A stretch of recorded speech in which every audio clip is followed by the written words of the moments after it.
way down. I am Apocalypse, one of the very first mutants in history.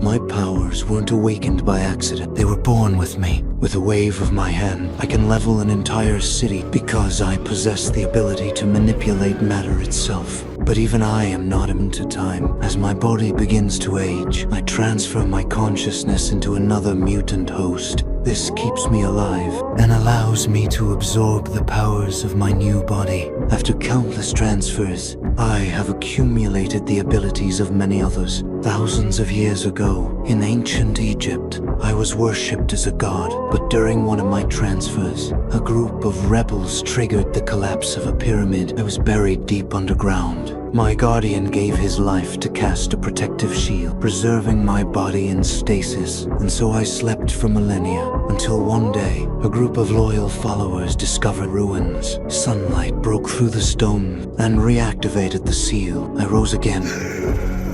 Within minutes, by merely touching a broadcast signal, I learned all of human history and language. I saw how mutants were feared and oppressed, and I decided it was time to reshape the world. My first move was to find a worthy ally. I found Storm, amplified her powers, and made her my first horseman. Next, we found Psylocke, an angel. I enhanced her telekinetic abilities and gave him razor-sharp wings. They became deadlier than ever. But the key to it all was Magneto. He had been living a quiet life factory. One day, he revealed his powers to save a man, but the police reacted in fear. They killed his family by mistake.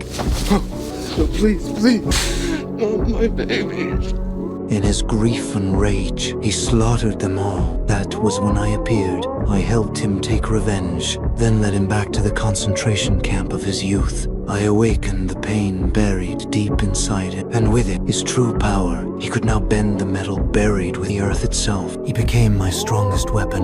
I took control of Professor X's mind. Using his psychic whiffs, I commanded the world's armies and launched every nuclear weapon into space. Then, I prepared to transfer my mind into Xavier so I could inherit his power of mental domination and control the minds of all humanity. At the same time, Magneto was tearing apart the Earth's surface. Cities crumbled under his power. Everything seemed to be going as planned. But then, he saw what he had become. He remembered what he had lost and realized this wasn't the world he truly wanted. In the end, he turned against me and stood with the X-Men. They attacked me together, but none of them could truly harm me until Jean Grey's Phoenix Force awakened and